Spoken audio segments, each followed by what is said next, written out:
Right now I'm really interested in how they're getting away with being right under our noses. Like, seriously, it is so crazy. Looking for Sasquatch is kind of like looking around your house all day for your glasses when they're on your head the whole time. On the breeze, they've stood apart from us through the centuries. Try to call them near and overcome my fear, but they only flee. Let me tell you a story. My life as it relates to Sasquatch. How I eventually found out their biggest secret. Every day, more and more of us are catching on. It's devastatingly obvious once you get on the right track. Here it is. We've been looking in the wrong place all these years, looking through the other end of the telescope. Because it turns out they're not too far away for us to see them. They are too close, right at home, in our blind spot.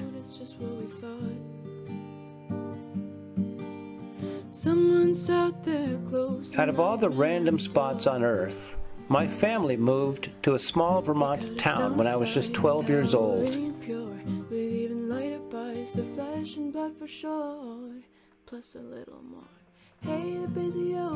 Right above us was a ravine that I used to explore as a teenager, never suspecting a thing. 40 years later, I returned and began finding obvious stick and tree structures. Leaving my audio recorder here, I captured numerous middle-of-the-night wood knocks and tree pushes. Then, one morning in August of 2014, I found that the culprits themselves were apparently on hand even during the day.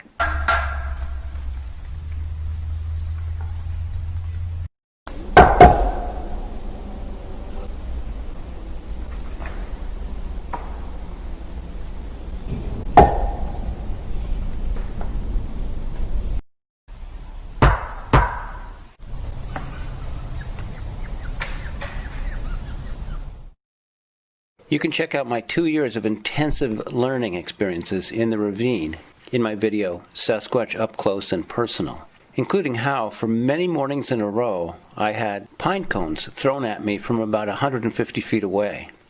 Of course, I constantly checked to rule out squirrels. Twice, I caught sight of these projectiles shooting up from behind a screen of trees. I propped the camera on the ground so that it was looking backward over my shoulder. You'll notice that there is nothing there besides a large deciduous tree. Focus on the top middle of the frame to see the pine cone coming in after arcing down from the sky. That's the same direction from which I saw the two rising from behind the screen of smaller trees.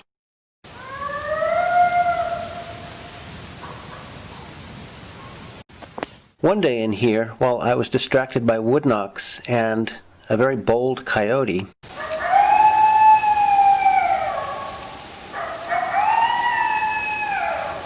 I failed to notice the little figure spying on me just 88 feet away. He or she was literally in my blind spot. I only caught 4 fleeting seconds on video. And all of this just happened to take place immediately adjacent to where I just happened to grow up. For the past 20 years now, I have lived just 2 miles from this childhood ravine, and in fact, my daughter and I have experienced Sasquatch activity here as well. We left apples for them, and then received a stuffed squirrel in our apple tree. A teepee structure appeared one day just inside the woodline. Another time, I found my radio antenna bent back and pinned in the slot between side mirror and door.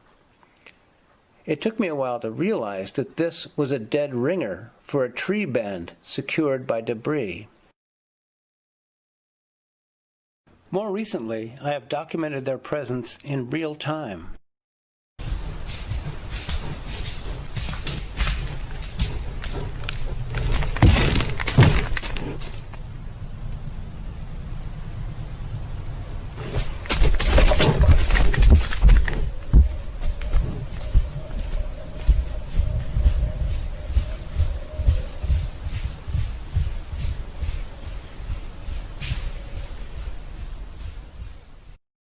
The same month I recorded those footsteps, I was videotaping on the trail when I captured a few frames of what I can only assume is one of the local Sasquatch. I didn't notice it at the time, but a YouTube viewer picked out this dark object appearing in the gap between two trees. You'll see that in this frame, it is horizontal, while in the next, it is diagonal. I think he or she has managed to pull their body out of sight, but the arm is still visible for a split second. We can even make out some shaggy hair hanging down. And then just this past season, a stroke of great fortune. A single track, half a mile behind my house, possessing all of the classic characteristics seen in Sasquatch tracks throughout North America. This, my darling apathetic child, is a textbook juvenile Sasquatch print. Do you care? Okay. I cast it with plaster of Paris, and it measured 9 3/4 inches long by 3 3/4 inches wide. A typical human footprint has a very pronounced longitudinal arch. The heel portion of our feet is shorter than Sasquatch heels. They have a relatively longer heel, and because of that hinge, they increase leverage to manage that large body size by increasing the length of the heel.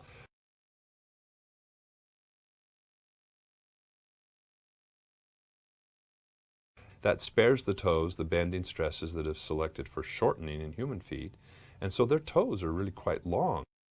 So when you look at Patty, you even get that sense. She looks kind of unusual in the way she's lifting her foot. Well, those are adaptations to clearing that somewhat longer foot. So a friend of mine and fellow Sasquatch researcher sent me this cast he made of a print he found in Indiana one night. And you can see where the mid-tarsal dip is. It's not nearly as pronounced as what Jeff Meldrum was showing in his collection, but you can see it, and you see that it's here. And look at the long heel, the calcaneus bone, represented by this imprint, how long it is. Now my cast, the mid-tarsal break is here, you can see. And then the heel just goes and goes and goes and goes. I mean, if it were a human anatomy of a foot, you'd expect the heel to end more like here.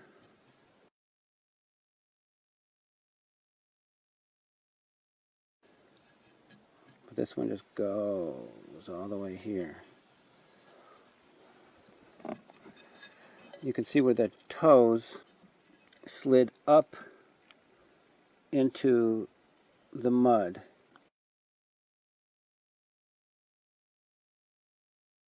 The ball of the foot is down here and the toes are way up here.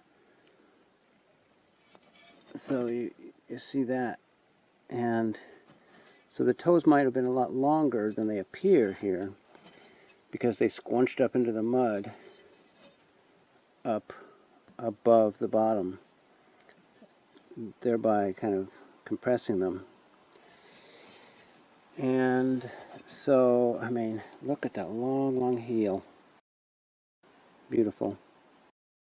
So here's my house, and here's about where I recorded those footsteps in 2017 and caught video of the arm in between those two trees. And here, 2 years later, is where I cast the footprint. I explored around this forest and found several stick and tree structures, ranging from small to medium-sized constructions, all the way up to this monumental formation. Here's my 5-foot-tall daughter standing in front of it.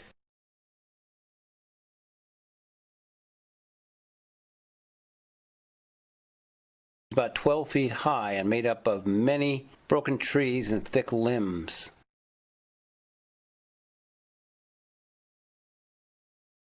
All piled in a roughly triangular shape. I put out my audio recorders around the pond.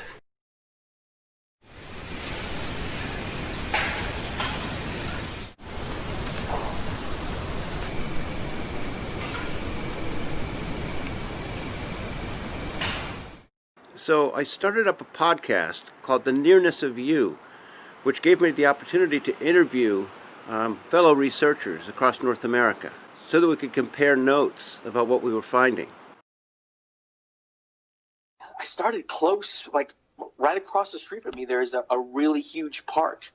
And it is connected with other parks by a huge creek that runs through my city, all the way out on the outskirts of the city as well, but also runs inside. Big creek, and at one point it becomes a really thick green belt, really nice. And I just thought, well, I'll go out and I'll start there. Like I thought, small potatoes, you know what I mean? Just kind of go out and just test the waters. And I'm sitting there going, man, what are you doing? Like, this is weird, and all this stuff. And lo and behold, I found a structure the same day I went out to go look for a structure or any evidence, and it was impressive. I was blown away. I was floored, and I'm not easily floored. I'm not that type of person that gets easily swayed or floored. But my jaw dropped, and the hair on the back of my neck stood up, and I mean, there was goosebumps, and my son was like freaking out, going, "Are you serious?" And I'm looking at this, going, "You've got to be kidding me." Here's what I thought before. I thought, I got to go out and I got to find a deep, forest or big piece of land, and I got to get out and make it this whole expedition thing, and draw it out with all this stuff I got to buy and whatever, and it wasn't really so. It blows me away. It really does, at how close this activity is to us. I mean, it's remarkable. Right underneath our noses, there's a consistency in what I found with somebody that's in Utah, somebody that's in Oregon or Washington State. That's when it gets really powerful and stops you Right. in your tracks, and you realize there's no way that I'm just randomly finding the same things. There's a pattern here. Yes, absolutely. It's become a way of life for me. It really has.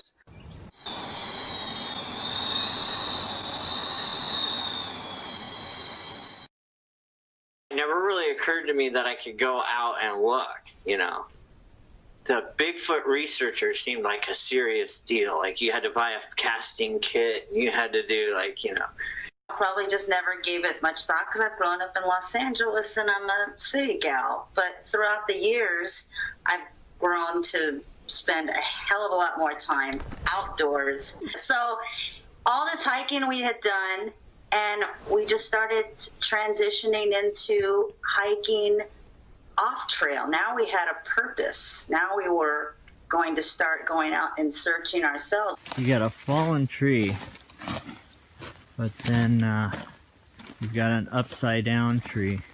Yeah, I guess about 5 or 6 dudes just grabbed that tree and set it on there for no reason at all. Okay, Mike is over at the park at the end of their road at the lake. Man, there would be prints all up and down that muddy trail. So they weren't being careful about not leaving them. They just leave them. Yeah. Like the fence climber, that's one of the 3 cameras in that area right there. Because we had them looking at different directions. Right? So that one, and I was so sick over that. I mean, it's a great shot, but if I had it turned 1 inch further to the left, we'd have seen what all it was doing in the garden. Oh. Because what it was doing was checking out our tire setup at the front of at the far end of the garden. And see, this was part of the game. So by that point, you had started doing these setups. Oh yeah. This is our new setup for tonight, and it's May 31st, around 3 o'clock in the afternoon. We've moved the tires, set up a new arrangement. We have gotten the little monkey on the chair. I've got my light set up here. And here's one of the food containers that we've set up. Hopefully we'll get action tonight. So when did you start to do the pointing into the mirror trick? After we got frustrated, well, they're coming up to the camera and messing with the camera and talking and pounding on it, and you know they're there. I mean, they're right there. And so, what's going on? That was smart. Oh man, that was awesome. Well, you got some of your best stuff after that. The one that got me was the night the one body slammed the tree. Yeah. So we've got the camera. This is nice. The camera is looking at the mirror, and I've got my Coleman lantern there. And it's just after dark. I mean, I'm laying on my couch watching this at late night, right, just about to fall asleep. And that thing comes running out of there and grunting and body slams that tree, and I jump straight up off that couch. Wow. Laying there, right? And I'm, whoa, man. And I'm telling you, the rest of the night, the next 5 hours, is spent messing with those chains.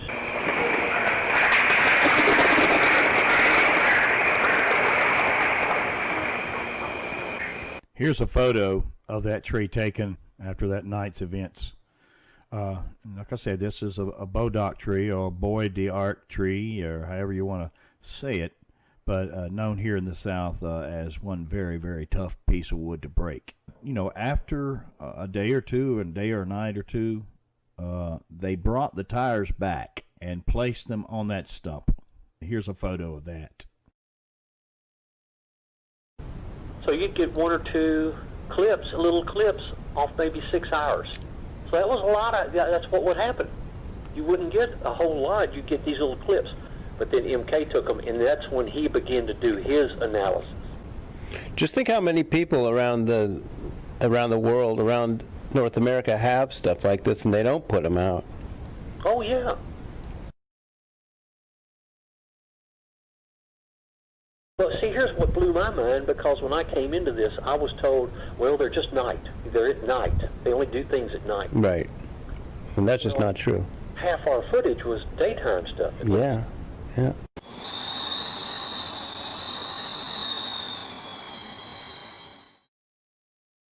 It had to have been there the entire time, watching me, standing there quietly.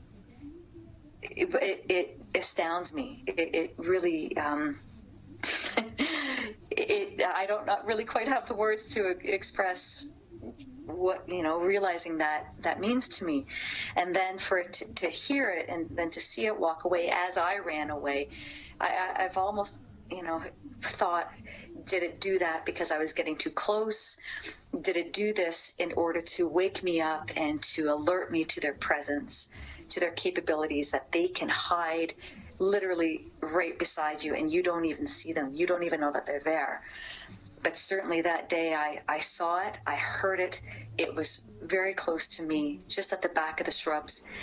And I ran, but as I turned, I saw it walk away, I heard it walk away, and my life was forever changed. And that was really the beginning of me desiring, craving to pursue understanding of Sasquatch, and to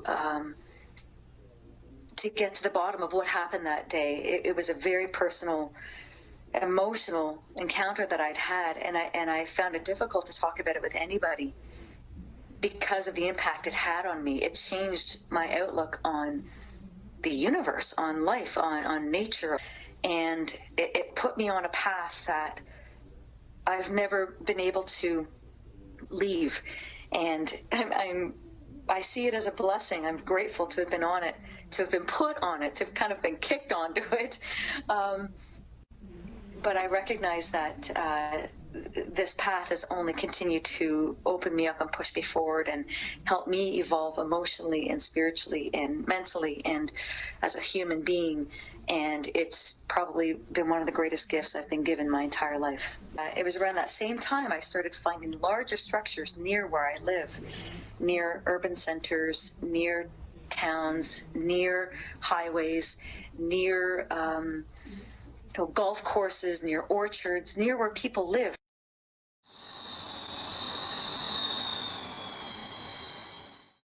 Didn't think that they were like right in the middle of this city. The first day we went out there looking, we found our first structure. There were a lot of interweaving sticks and also sticks that weren't from anywhere like close, like any trees close. And this was right off the trail too. And this is, that's one of the amazing parts about the areas that I go to. Some of the most amazing structures that I find, the most intricate, just well built, just mind-blowing structures are found really close. Like they're very obvious to the people who know what they're looking for. I've crawled into these structures and have sat there and watched people just stroll by and just walk by, and they don't even glance. They don't even take a second glance at it. And I'm seriously sitting there going, are you kidding me? Like, this is like one of the biggest structures I've ever found, and you guys are just going to walk by this, like, because people just don't think it's possible. Right now, I'm just really interested in how they're getting away with being right under our noses. Like, seriously, it is so crazy. Looking for Sasquatch is kind of like looking around your house all day for your glasses when they're on your head the whole time.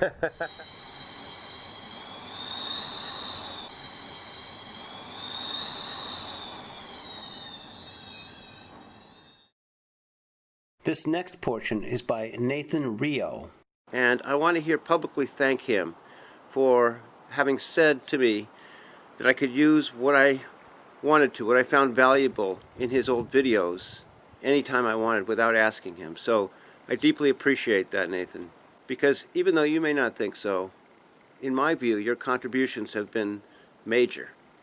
I just chose one particular area because it's so fascinating to me. The different behaviors and stuff exhibited in these areas. I think it's really kind of representative, I think, of Sasquatch behavior. Okay, these green lines represent routes of travel. All of these little Bigfoots are places where I have personally gone and I've seen significant sign. The lines are places where I have either found corridors that are marked, or I assume that that's where they're coming down. And then these sightings are a bunch of different reports that I've either gotten directly, someone has emailed me directly privately, or they are from, this one's from YouTube, and there are a couple other ones that I found out kind of through the grapevine. These yellow things are all sightings. This strip right here, this strip of highway, has a lot of sightings. These yellow things are sightings along this highway. And then even here in this area, little girl saw one standing in her backyard. It's interesting too because there's a military base here, which creates basically a large area where there's no development. So along this side, if you can see, there's just continuous forest here. Now the sightings begin as what I believe happens is that they start to cross right here, and somehow they make it over here. They probably kind of just stay up in this scrub oak. I had no idea that this would make this much sense. I didn't know that I'd be able to draw such a clear distinction in where they were actually moving. But once I started plotting all this stuff, it became pretty clear where the corridors are. Very clear. And I just didn't expect it to be so obvious. To me, this is the behavior of a living organism, flesh and blood, that is taking measures to survive during the winter and to hunt. You know, there's a lot of these places, like this area, for instance, where the deer come down literally by the hundreds during the winter. I think that what Nathan Rio has accomplished here in just one small central Utah city should stand as an inspiration and a prototype for all the rest of us, showing the way for how to assemble a coherent picture of the activity and the roots and the habits of our next of kin here on Earth, exactly how it is that their territory honeycombs our own. If each of us takes his lead and sends out feelers within our own small piece of the world and connects with others who have had experiences with Sasquatch, we will gradually over time be able to fill in the picture with equal granularity to what Rio has put together here. Now this is just a tiny area. Let me tell you, I could have drawn the exact, like actually even much more if I had gone right here. This entire area here, I could literally fill. There's so many sightings around here, it's just ridiculous. So I could fill up this, like a lot of the city right here, and then up the backside of this entire mountain, this mountain range, I could fill so much. I could do the same thing for up here by, there it is, up here by Manaway. All up here, the back of Willard Peak, Black Mountain. It's just incredible, guys. I could do the same thing. I could fill up all sorts of signs and tracks all along Blacksmith Fork Canyon, and especially into Tony Grove. There's a whole lot right in just this one freaking canyon. And this one canyon, there's so much that happens. And there have been so many sightings here. I only thought that there were a couple until I really started meeting a lot of people, and people from Salt Lake started getting into my YouTube channel. The point that I'm trying to make is that, I mean, look at this. American Fork Canyon is off the hook. I could absolutely fill this entire mountain.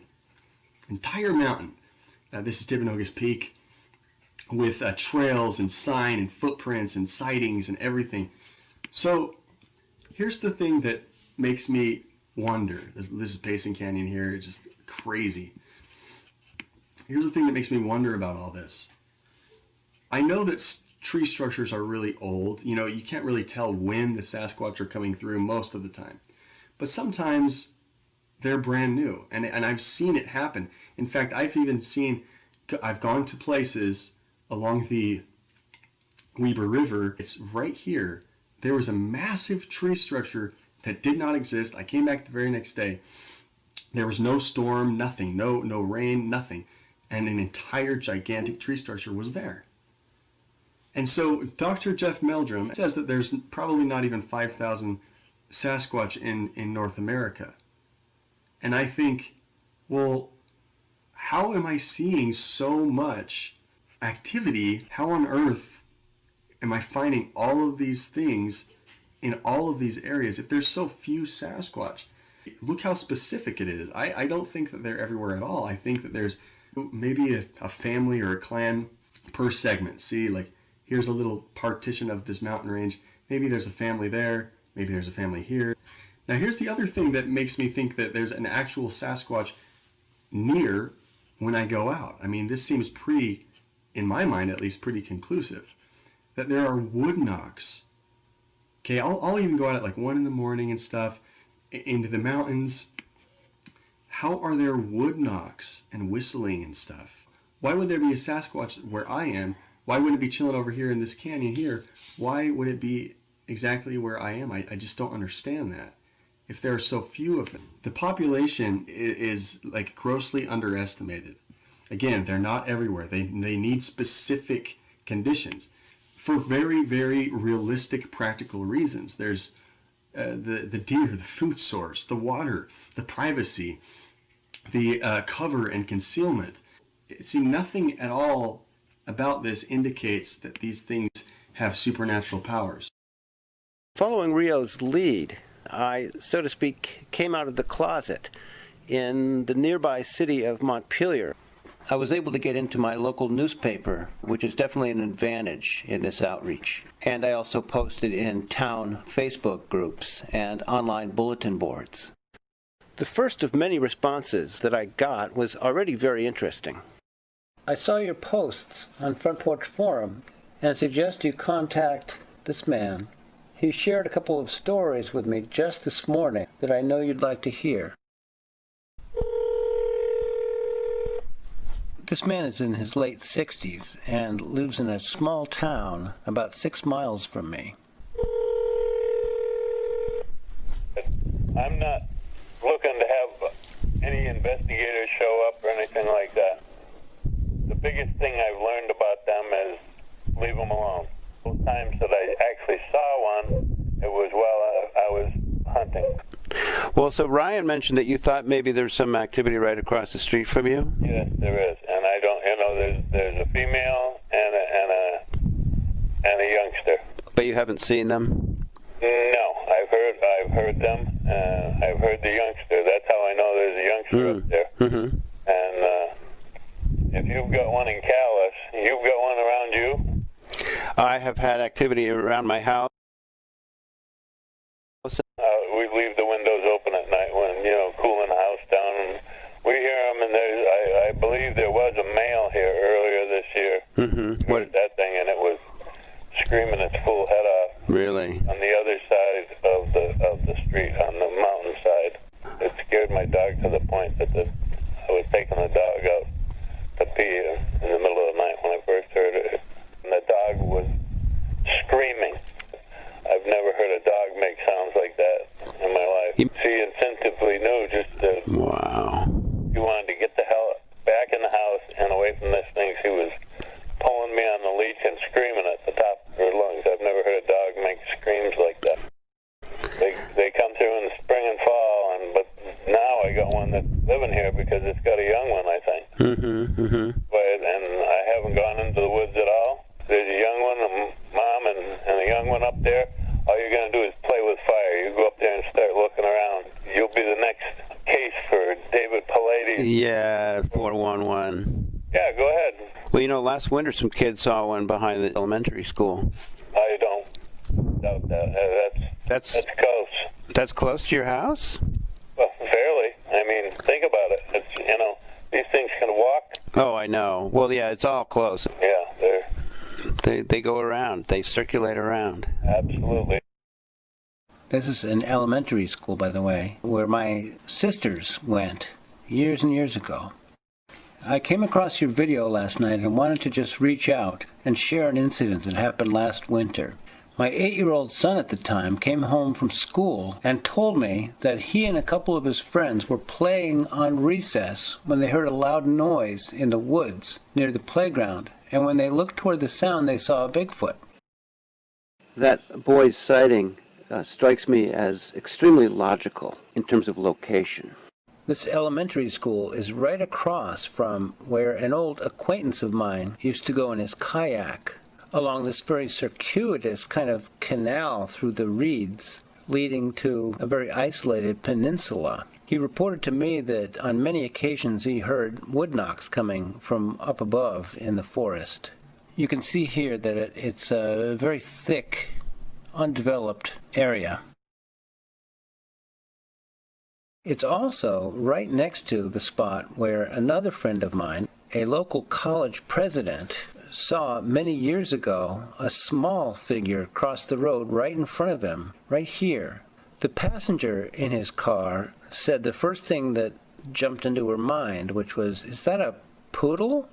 It was standing up as it crossed the road, and my friend said that it had a leathery little monkey face, and it continued to cross the road and disappear into the trees.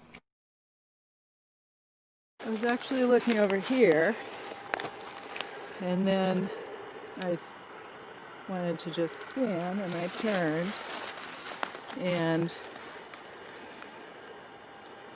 right between, I think there are 2 trees up there, and I saw going right to left.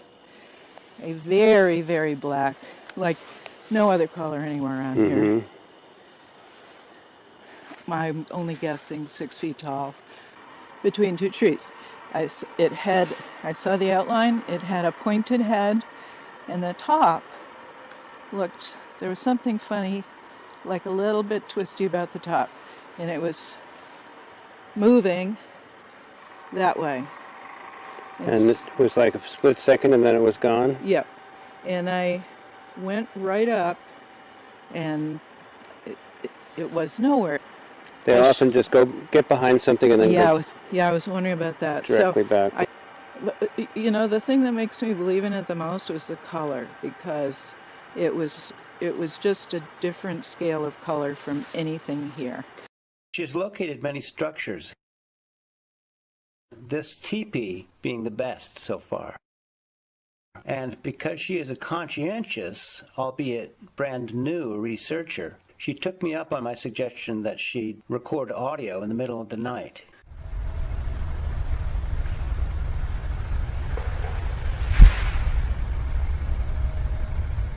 Now, of course, you could say that these knocks are actually part of the sound made by the tree naturally falling.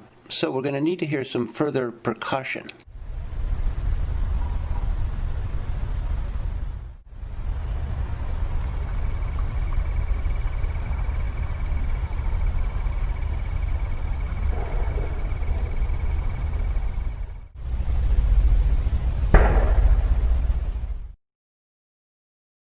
Montpelier was established as the state capital back in 1808.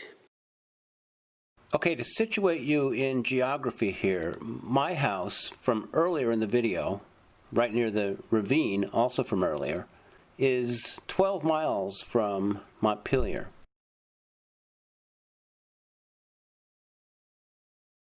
A very small city, and in just 2 blocks I can drive on over to the edge of the downtown area and get us to where I want to show you today.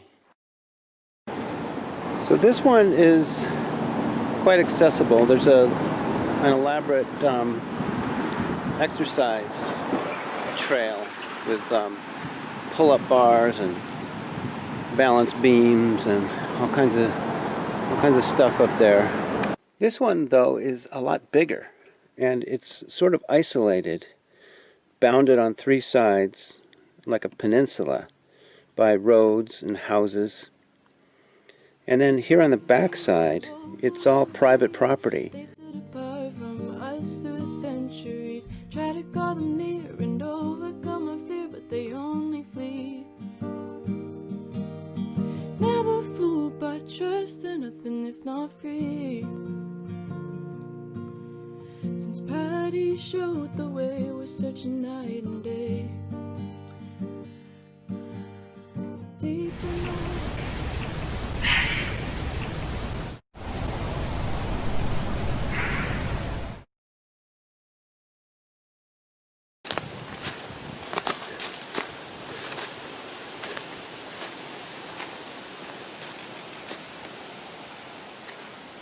Again,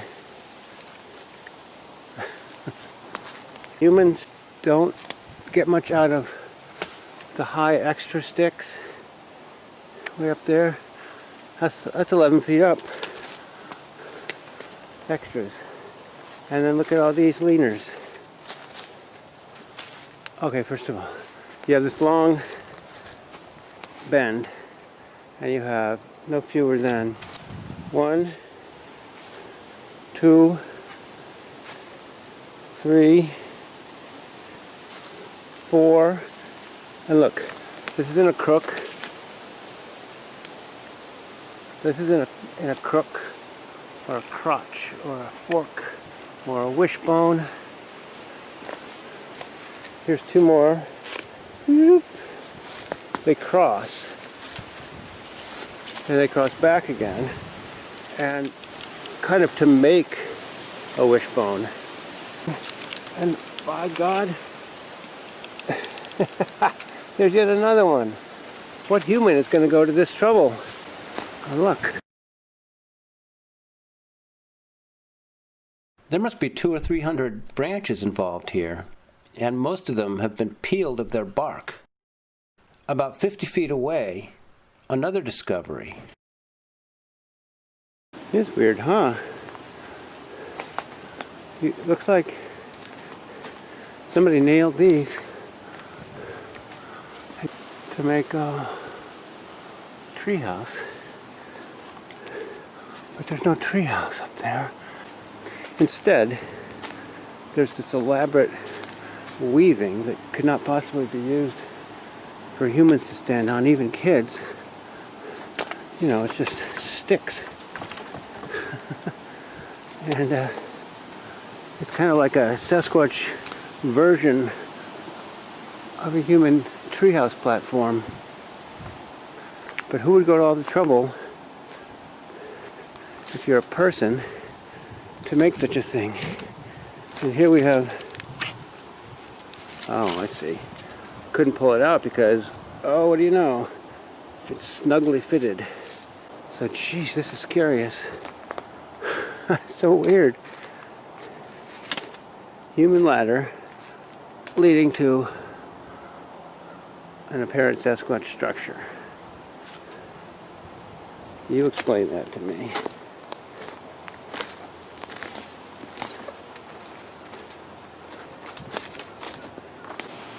There's no rope or twine. It's all just ingeniously woven in. It's not that steady, but it all stays up, and it's probably been here a while. Fascinating. And look at this interesting feature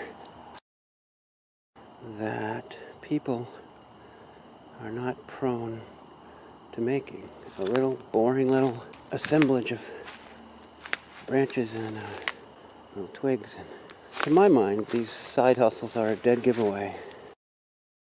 Right beside this, you have this little version. What we see a lot, a big structure and then a miniature version right near it. It just kind of echoes and bolsters the credibility of Sasquatch as the author of the main one, because people aren't going to throw up these kind of low-key reflections on the side. Before taking you to more of this year's research, I just want to mention that last year's can be seen in the video At the Sasquatch Keyhole.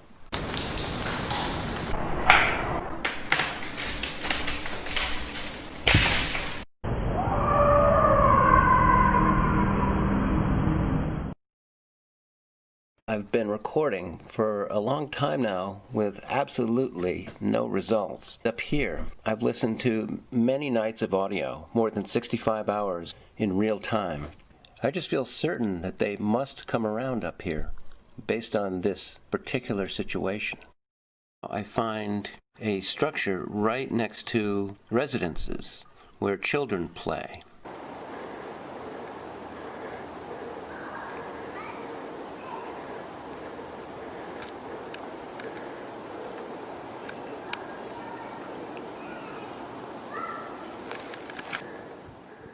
Its being so close to these houses made me think initially that it was probably made by us. And I would have written it off this way if within 50 yards of it I didn't find structures that do not look human to me. Look at this. See these?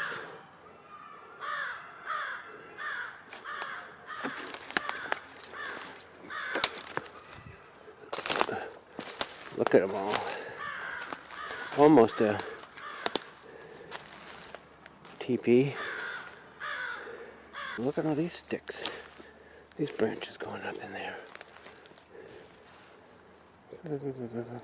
So I'm listening to yet another night up here, July 2nd, and at 11:33, patience is rewarded.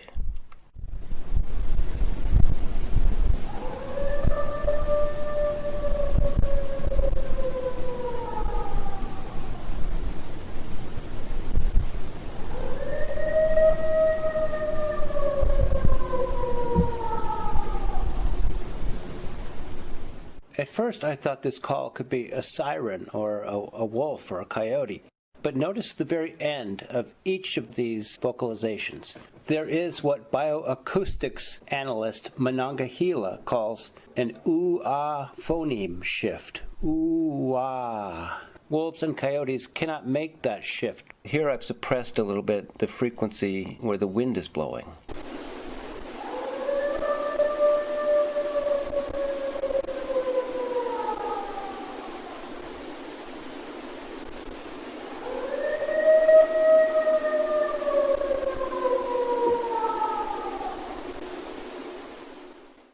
About a mile southwest of that location is the place where I did tons of recording last summer, and I did tons more again this year.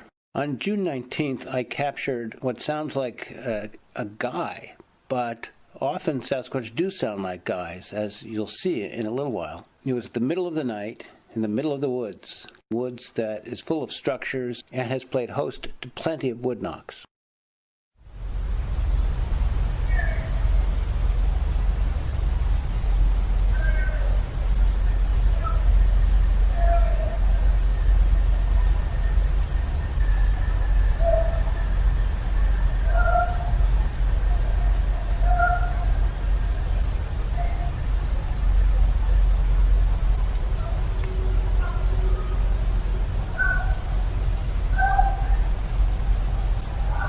Down in the same general area where I've recorded this guy a couple of recent nights, he goes off again.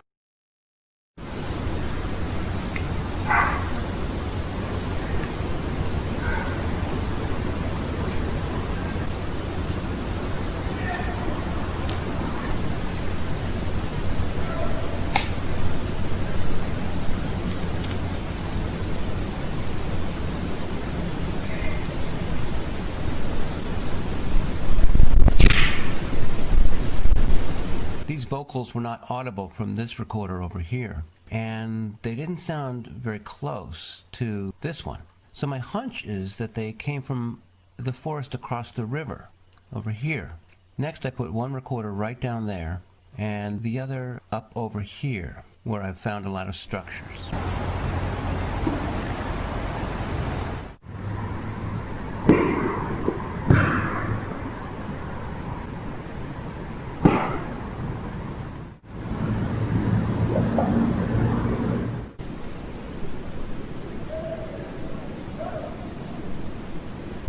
I was delighted to have recorded this kind of voice here in my own research area because I remember over the years hearing it, the very same tone of voice, a particular male timbre from many other researchers across North America. And I'm proud now to join this important collection. Here's a sampling.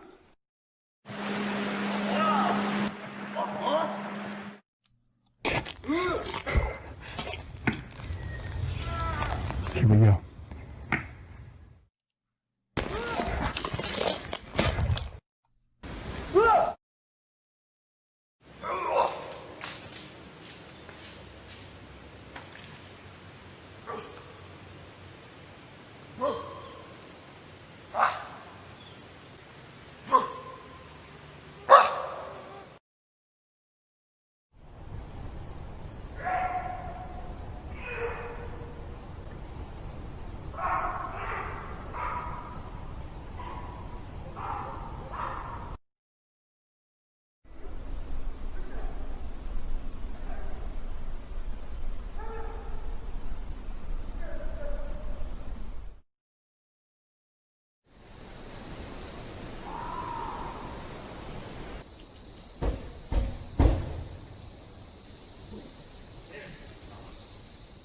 The best label I can think of that ties these all together is the voice of pure authority. Tonight I deployed all three of my recorders to try to finally catch this shouting individual up close. Little did I know that it would be a whole lot more than that. I've decided to play the audio clips in reverse order. This is to establish that the Sasquatch group was definitely around on the morning of July 15th. Stretching back into the evening of July 14th.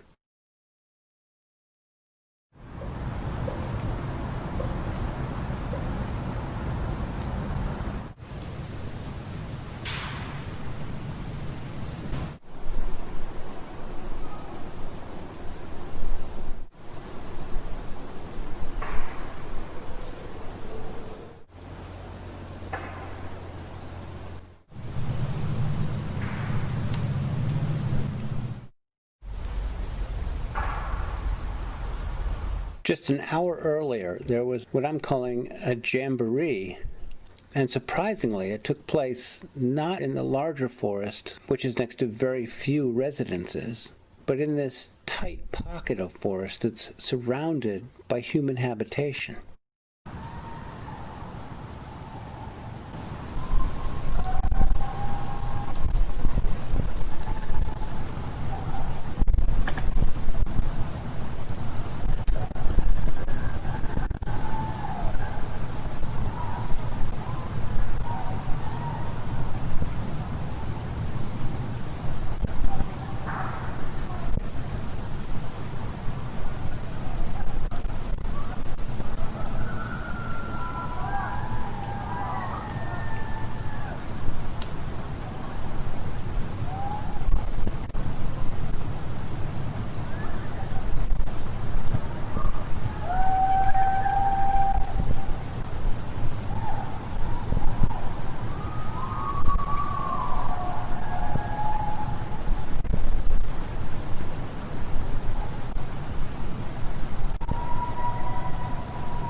Yes, of course I suspected that this might be just Homo sapiens children having a raucous evening in the woods. But then I remembered just how many dozens and dozens of reports from the annals of history I've read, where witnesses hear what they describe as children's voices in the forest, where it turns out there are no children, and in association with other Sasquatch evidence, such as wood knocks and objects being thrown, etc. So I wanted to do a closer analysis of what I had here, because just possibly I have managed to record what so many have reported hearing.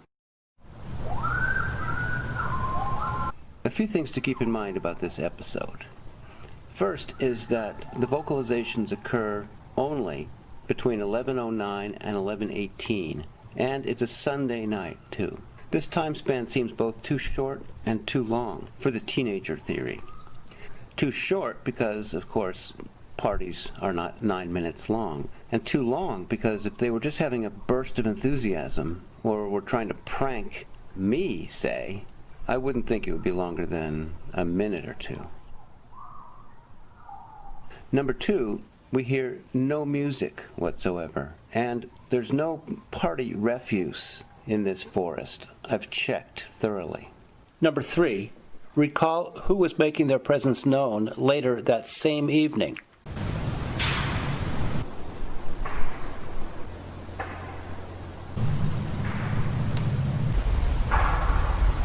Moreover, it is not at all unprecedented for Sasquatch to let loose on rare occasions in this same forest. Exactly 1 year and 2 days before the Jamboree, I captured other similarly uninhibited vocalizations with my recorder planted in the same place as it was the other night.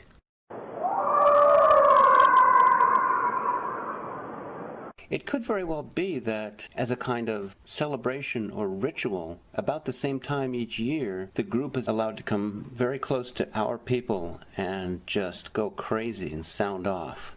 I mean, you have to admit it would be super fun.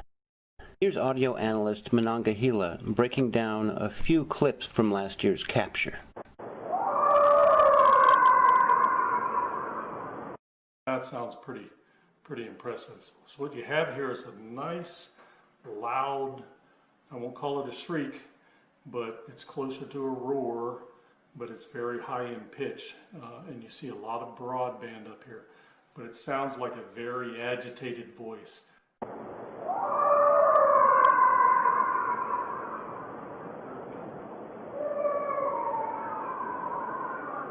pretty dramatic. You can hear the long, drawn-out wailing sound there at the end. It begins with this nice, tightly controlled vocal, almost a howl beginning. Let's play that again, see if I can characterize it better. It starts out with more of an ooh phoneme, and then you can see the pitch drop right down here as it finishes, and before it breaks into this this broader band shriek.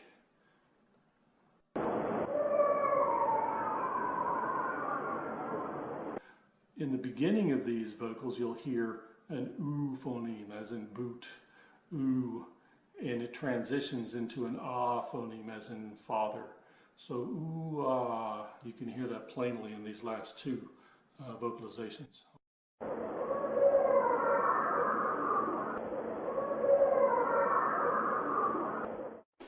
After listening to the Jamboree many times, my hunch has been that what we're hearing are lots of Sasquatch children and females, and just one or two adult males, whom we also do hear from. This hunch was strengthened by what I found when I went back in looking for evidence. Looks like a little kid track. There's no tread in it.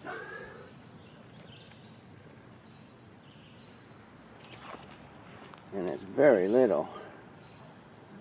Next to it is another larger front part, but the back is obscured.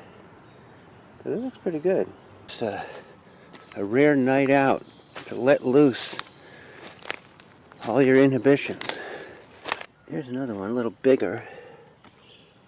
Front, deep heel, very deep, and bends up this way. Here we got the top, potential toe right there. You can see it's somewhat bigger, but still small. I've never seen a tree bow held down by a loop. Look at that. It's actually held down by that. Right on the side of Jamboree Ravine, this structure that I found last year,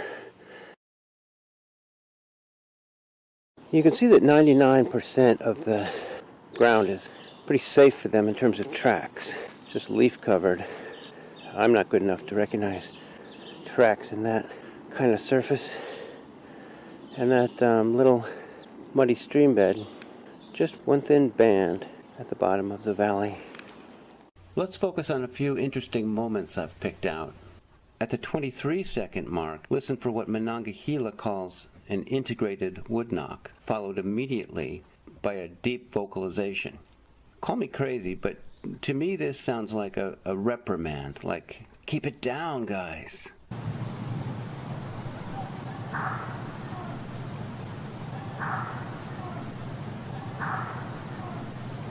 At the 31-second mark, a second possible reprimand by the same voice. And you'll notice that this comes right after the woo woo woo.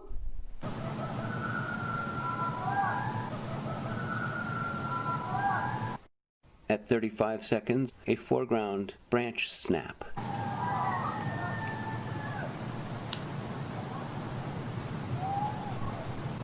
At the 1 minute mark, a possible third reprimand by the same deep voice.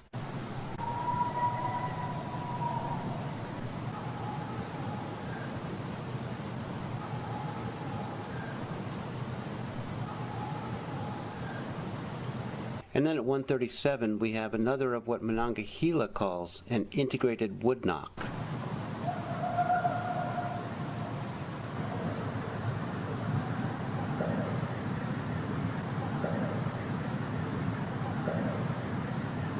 But now notice that just before this knock, back at 1:32, 1:33, there's a quite melodious vocalization.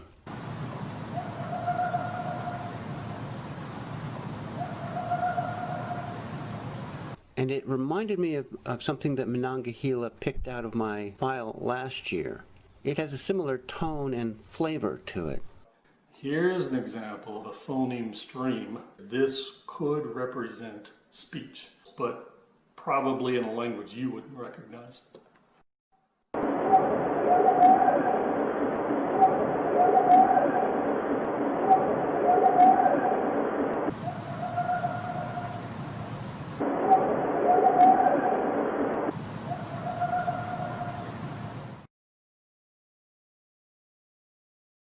It was January of this year, and I was having cabin fever and really wondered whether I could record them still around in the winter. So I decided to climb up this hill here, where I had found a bunch of really good structures. I'm not going to show them to you because I recognize this documentary is already rich in structures, and they're going to look pretty much like the ones I've already shown you. So I will just cut to the chase and show the very last one before sharing with you what I caught on tape. There's a telltale kind of thing.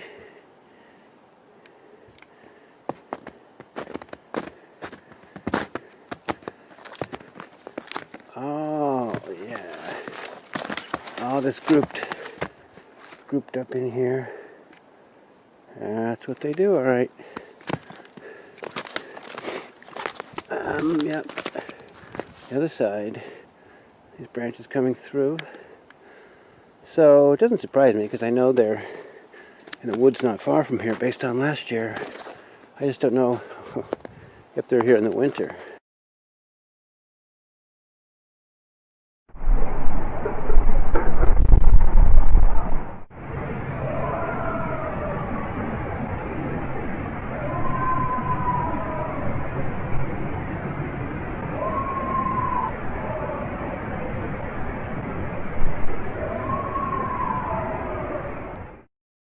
So what are we to make of all this information?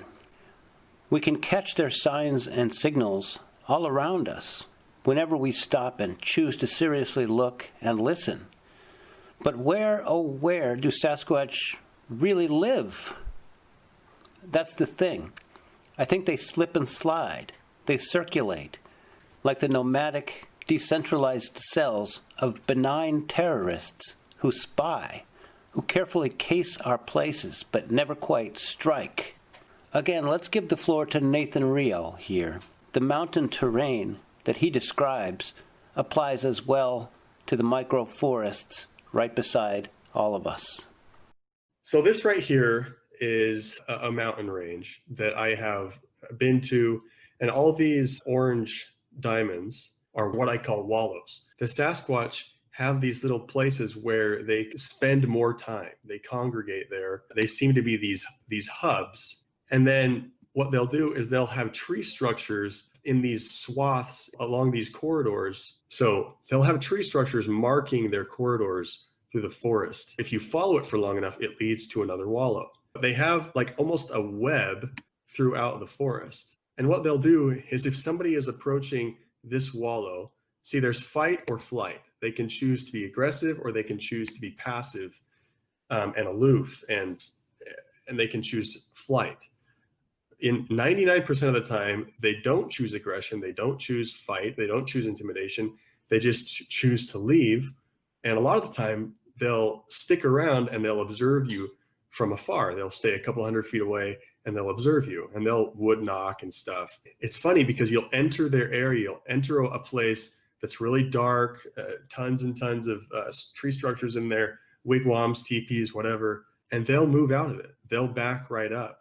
You know, they're not these, extremely aggressive, violent, territorial animals that everybody teaches that they are. I'm sure some of them are, but 99% of the time, in my experience, they're going to just let you walk straight in and look around. They have ample fallback positions. They don't seem to feel like you're invading them. They don't seem to get all hurt. Their feelings are hurt. They become angry and emotional like a person would. If you invaded a person's camp or a person's hideout, they would be pretty aggressive. People are really, really territorial. But I think that Sasquatch, they have so many different places where they can sleep and eat and move throughout the forest. They have fallback positions for fallback positions. If they're hanging out here and someone starts to come in here, they can move. They have all sorts of fallback positions and routes to get away. And then if the person keeps pressing forward and they go to here, the Sasquatch can retreat to this one, and then they can loop back around. And that's just what they do.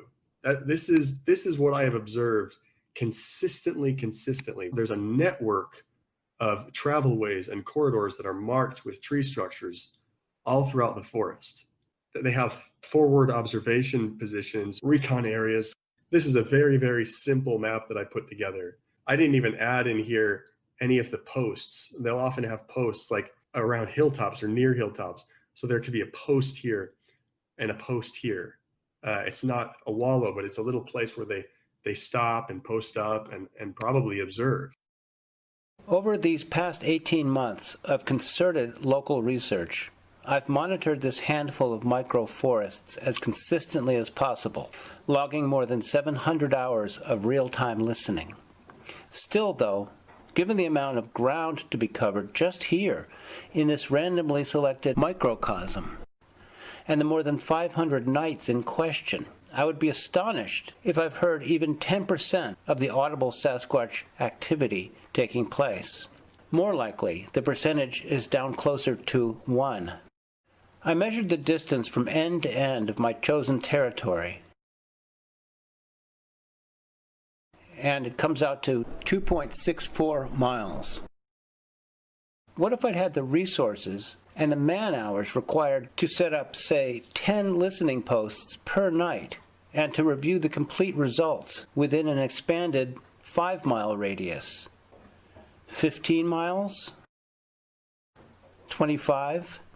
The recognition of what's actually going on around us is long overdue. People, get ready. Get ready.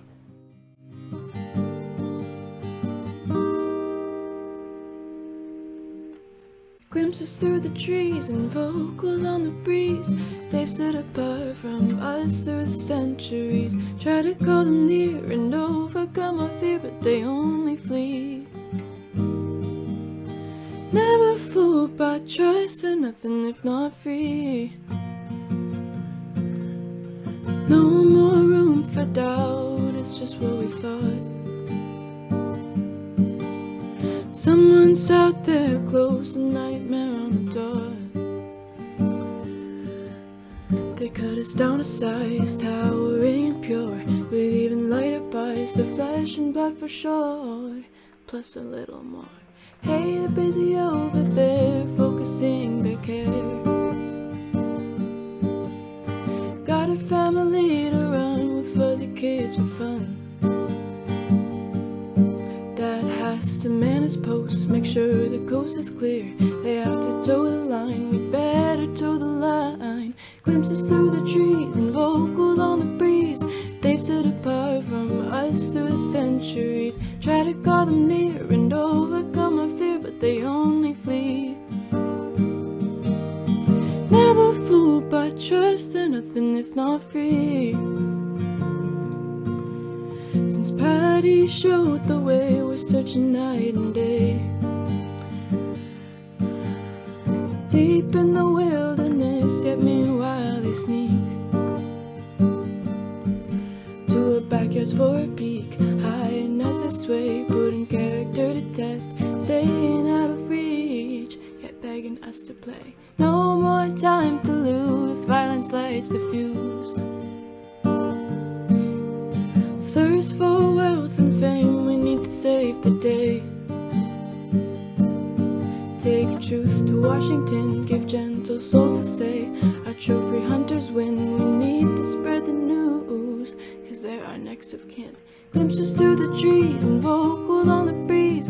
They've stood apart from us through the centuries. Try to call them near and overcome our fear, but they only flee. Never fooled by trust, they're nothing if not free. They're nothing if not free.